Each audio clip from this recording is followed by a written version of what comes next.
اعوذ بالله من الشیطان الرجیم بسم الله الرحمن الرحیم. قدرمنو د انګلیسي د زده کړې مینوالو علامه خوشحال او قدرمن لره دوستانو نم سبق دی. په نن سبق کې دا درته ښیم چې موږ په تیر سبق کې دا ویلي ولا چې سابجکټ پرونان مې شپږ دانې درته ښوولې وو په تیر سبق کې. نو په نن سبق کې هغه شپږ باندې بیرته خبره کوم، یو دانه ورزیاتوم، ځکه هغه ورزیاتوم دا شپږ چې موږ یاد کړي ولا دا د غایب د پاره، د مخاطب د پاره، د متکلم د پاره دغه شپږ ضمیرونه موږ استعمالول. په نن کې یو دانه در زیاتوم چې هغه د غیر ذوی العقول د پاره یا د غیر ذی روح د پاره. ګوره موږ هغه شیان یاد کړل چې ته، زه، موږ، تی، هغه، هغوی. ګوره دغه موږ وویل، هغه نر، هغه ښځه، دغه سابجکټ پرونان موږ وویل. په نن کې یو دا در زیاتوم چې د هغه شیان د پاره اوس د درختې د پاره به وایو، یا به د ډبرې د پاره وایو، یا به د حیواناتو د پاره وایو. د هغه د پاره ځان ته خپل لفظ ته لکه اټ. دا اټ چې دی دا استعمالیږي د پاره د غیر ذی روح او د غیر ذوی العقول، یعنی هغه شیان چې سا نه لري، دا یو، یا هغه شیان چې عقل نه لري لکه حیوانات، د دې د پاره به اټ استعمالو. دا زه دا طریقه ټوله درته ښیم. په نن سبق کې یو بل شی درته ښیم لکه ټوبي ورب. ټوبي ورب یا هیلفینګ ورب یا اګزلري ورب دې ته ویل کیږي. دا ټوبي ورب نن موږ وایو هغه دا درې الفاظ راخو. ټوبیان ډیر دي، یعنی دغه اګزلري ورب او ټوبي ورب دا ډیر دي. د هر ټینس د پاره ټینسونه زمانو ته چې موږ داخل سو په هغه کې بیا درته معلومیږي دا ډیر دي. خو نن چې موږ راخو یو ازرا اخو، یو امرا اخو او یو ار اخو، دا درې راخو. دا درې به د دغه سابجکټ سره یو ځای موږ استعمالو. سابجکټ ضمیرونه چې کوم ول د دې سره استعمالو چې ستاسو سر په خلاص. نن موږ جملو ته داخليږو، په جملو کې نن موږ خبرې کوو. تی به نن په دې باندې پوسې چې نن چې دا سبقان موږ ویل دي دا غو کوم پیدا موږ ته حاصله سو، یعنی په نن سبق کې به تی ته دا معلومیږي چې دغه ګټه موږ ته وکړ. ګوره تی ورب و پیژاندي، نان مې و پیژاندي، سابجکټ پرونان مې و پیژاندي، دا شان پیژندل دي، هغه واول مې پیژندل دي، کانسوننت پیژندل دي، اوازونه مې د دې شان د پیژندل، دا ټول تی پیژندل دي. تی انګریزي خط یا انګلیسي خط مکمل ویلای شي. که هر څوک نشي کولای چې انګلیسي خط ووایي د سبقان دي زده. ځکه ما وار زه دا خبر کوم چې زموږ سبقان یو د زنجیر کړۍ غوندې شکل لري، لکه د زنجیر کړۍ. د زنجیر کړۍ چې یوه کړۍ کې خطا سوله بس دا زنجیر سره پریسو، او یا به دی وي چې چا به زنجیر راخستی وي، په زنجیر کې به درې کړۍ راخستي یا نورې به جم پاتې سوي. نو پر دې ترتیب باندې زموږ سبقان که چیرې د چا نوي زده تیر سبقان هغه را زده کړي. پر نوي سبقانو باندې نوی سبق اسټاپ کوی درو در هغه وخت پورې اسټاپ که چې در څو پورې ته زاړه سبقان زده کوې و دې ته را رسېږي. خو دا دی سبقان نه دي چې ستا د لاسه وځي. ګوره دا سم د لاسه روان دي. که چیرې ته کوشش وکړې چې زه سبق نوی سبق درته وایم تا زاړه زده کړي، دا خو بیا ډېره ښه خبره ده. او که چیرې دی وي تا زوړ نوي زده کړي، نوی سبق راورسېږي، زوړ زده که بیا نوي ته راواوړه، در وخته نوي ته مه رااوړه. دوستانو په نن سبق کې ټوبي درته ښیم. ټوبي چې دی هغه درې شیان دي، ام دی، اس دی، آر دی. دا درې دي. ګوره هلته لیکل دي، ورته وګوره ام از آر. د دې استعمال طریقه درته ښیم. دا چې دی بغیر دې ته جمله نه صفر کولی. جمله به جوړه کې، خو اوس موږ جملو ته داخلیږو. جمله به جوړه کې، خو چې دا نه پکښې ته نشي ویلی چې دا جمله یعنی دا کار دی که نه دی، دا یم یا نه یم. دغه شیان چې دا دی یا نه دی یا یم یا نه یم دغه څوک کوي دا کار؟ د ټوبي ورب کوي. ټوبي، اکزلري، هیلفینګ، دا درې ورته ویل کېږي دې ته. اوس دلته ورته ګوره د آی سره به ام راوړې، د آی سره ام همیشه راوړل کېږي. ای ام یعنی د آی دی ولیکئ، د آی سره ای ام. دا ام چې دی دا د آی سره راځي، د بلې چا سره نه راځي. آی یعنی زه. ګوره خو ما درته ویلو چې آی ضمیر چې دی د متکلم دی، یعنی زه. آی چې دی د آی سره به څه راوړې؟ ام به راوړې. آی ام ا ټیچر، زه یو استاد یم. آی ام ا سټوډنټ، زه یو شاګرد یم. آی ام ا بوای، زه یو هلک یم. آی ام ا ډاکټر، زه یو ډاکټر یم. ګوره د آی څخه به وروسته دستي ام راوړې، یعنی زه یو ډاکټر. که ام نه کې استعمال په دا جمله کې دا به دی ویل کېږي زه یو ډاکټر، زه یو استاد، زه یو شاګرد، زه یو هلک. دا یم و نه یم نه سو. ګوره زه یو هلک به جمله دغه نیمه پاتې سو، په دې ام باندې دا جمله پرسو. زه یو ډاکټر یم. آی ام ا ډاکټر، زه یو ډاکټر یم. آی ام ا ټیچر، زه یو استاد یم. آی ام ا سټوډنټ، زه یو شاګرد یم. ګوره دا یم چې استعمال سولو پکې دا ام دا معنا یم. او دویم از دی.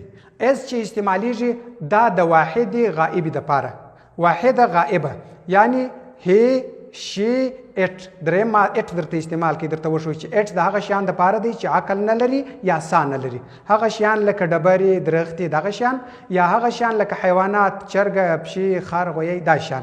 د دې شیان د پاره چې استعمالیږي دا اټ اټ د دغه شیانو دپاره استعمالیږي. ګوره اوس زه وایم چې هغه یو ډاکټر دی لکه څنګه he is a doctor, he is a teacher, he is a boy, he is a student. ګوره دا بیا د چا سره استعمال شو؟ دا از دا د هی سره یعنې د غایب سره از استعمالیږي. دا یو او د شي سره هم از استعمالیږي لکه she is a doctor هغه یو ډاکټره ده ښځه. she is a doctor هغه یو ډاکټره ده. she is a teacher هغه یو استاذه ده. she is a student هغه یو شاګرده ده. she is a girl هغه یو نجلۍ ده. ګوره نجلۍ ته ګرل ویل کېږي. هغه یو قانون که ستاسې په یاد ما درته ووایي مال د جې څخه وروسته چې ای آی وای دا راسي اواز د جیم ورکوي خو دلته د ګرل څخه وروسته دا د آی راغلی دی. ورته وګوره د جې څخه وروسته آی راغلی دی خو اواز یې د ګا پر کړی دی. دا قانون چې دی همیشه یعنی زیاته حصه زیاته اندازه د جیم اواز ورکوي په اکثره کې یعنی اکثره وخت زیات وخت د جیم اواز ورکوي. کله کله داسې هم پیښیږي ګوره دا د جی راغلی دی خو آی پسې راغلی دی د ګا په اواز یې ورکوي ګرل. او بل از د اټ سره استعمالیږي. اوس زه وایم اټ از ا بوک دا یو کتاب دی. اټ از ا ټری دا یوه درخته ده. اټ از ا هین دا یوه چرګه ده. ګوره د هغه شیانو دپاره چې عقل نه لري یا سا نه لري د دې شیانو دپاره بیا اټ استعمالیږي.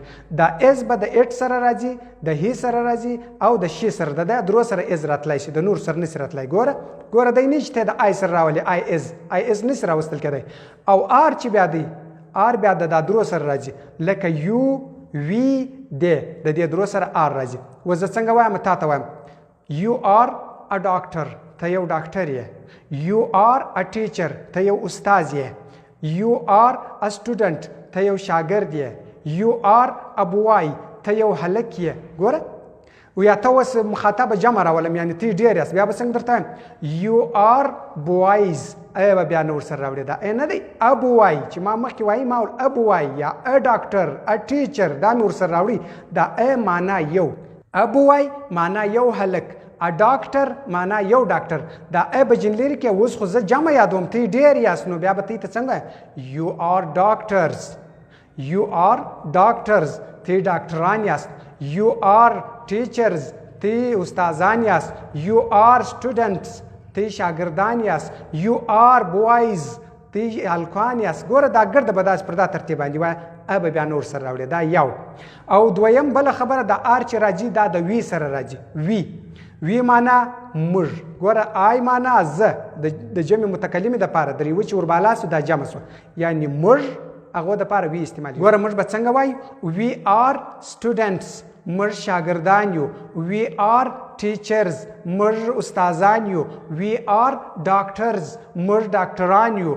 وی آر بوایز موږ هلکان یو. ګوره پر دا ترتیب باندې دا آر به چې راوړې دا به پر دا ترتیب باندې راوړې. یو ځای کې بل خیال وکړئ فکر وکړئ یو لفظ یو نفر چې وایي اوس بوای دی موږ یو هلک ته بوای وایو او چې ډېر جن جوړو بیا به څنګه وایو بوایز په اخر کې خالي اس ورزیات. دا بیا زه درته ښیم چې د مفرده څخه یعنې د یوه څخه موږ جمع څنګه جوړو. بوای هلک او بوایز هلکان. ټیچر یو استاذ معنا استاذ. ټیچرز استادان. سټوډنټ شاګرد. سټوډنټس شاګردان. دا بیا زه درته ښیم دا نور ترتیبونه هم لري انشاءالله په دې باندې بیا اسانه سر در خلاصوم چې ډېر خوند به درکړي. بل دا آر چې دی دا د دی سره راځي. دی آر بوایز هغه هلکان دي. دی آر سټوډنټس هغه شاګردان دي. دی آر ټیچرز هغه استادان دي. دی آر ډاکټرز هغه ډاکټران دي. ګوره دا خو غایبه جمع ده. هغه چې دلته ګوره یو ته یو زه یم. زه څوک سوم زه آی. ته څوک سوې یو. هغه څوک سو هی یا هغه ښځه څوک سوه شي. دا خو د دې دپاره استعمال شو. اوس یو جمع دی. جمع اوس موږ یو معنا تاسې خو په یو کې په جمع راځي. یو آر تاسې ډاکټرز ډاکټران یاست. یو آر ډاکټرز تاسې ډاکټران یاست. وی آر ډاکټرز موږ ډاکټران یو. دی آر ډاکټرز دوی ډاکټران دي چې دلته موجود نه دي جمع غایبه ده. په دې باندې ښه سر خلاص کړئ. ګوره یو متکلمه ده یو غایبه ده یو مخاطبه ده. دا درې شیان د طالبان دپاره خو بالکل اسانه دي او هغه کسان چې طالبان نه دي هغو ته د اسانه سر په خلاصوم. یو ته چې دا زه تا ته ګډ یم خبرې درته کوم زه څوک یم زه متکلم یم یعنې زه خبرې کوونکی یم. دا خبرې چې زه کوم دغه ته متکلم ویل کېږي یعنې آی زه. یو ته چې غوږ دې راته نیولی دی ما ته دې غوږ نیولی دی ته څوک یې ته معنا یو دې ته مخاطب ویل کېږي. او یو هغه دی چې ما او تا خبرې کې کوو چې هغه بل نفر دی هغه غائب بولي هغه هی چې موږ هی ورته وایو یا شی ورته وایو هغه غایب دی په دې باندې سر خلاص کې انشاءالله مشکل خبره نه ده کې سبق ډېر خوندور سبق دی په نن سبق کې به دا جملې تاسې زده کړئ په دې کې دا سوال پاس دی دا ښه پر خپل ترتیب باندې برابر کړئ چې ستاسې سر په خلاص کوم چیرې سر په کم ځای باندې نه خلاصېدی پر هغه ځای باندې وار وار کوشش وکړئ انشاءالله ما په ډېر ساده پښتو درته ویلی دي ستاسې به ډېر په اساني باندې سر په خلاص ګوره دا څو سابجکټ فرونان لکه آی یو وی دی هی شي اټ دا اټ میم کې راوستي دغه اوه دانې دا اوه دانې په ذهن کې پوره ولرئ او بل دا ټوبې ورسره یاد کړئ چې اس دی ام دی آر دی دا ټوبې ورسره یاد کړئ د نن په سبقه کې دغه شیان دي او یو ټیچر دی ټیچر استاد ته ویل کېږي سټوډنټ شاګرد ته ویل کېږي بوای هلک ته ویل کېږي او ډاکټر خو نو ډاکټر ته ویل کېږي بس دغه شیان مې درته وویله په نن سبقه کې تاسې و جملو ته داخل سواست په راتلونکي سبقه کې به انشاءالله بیا نور وسایل درته راسي قدرمن او خوشحال اوسئ السلام علیکم ورحمة الله وبرکاته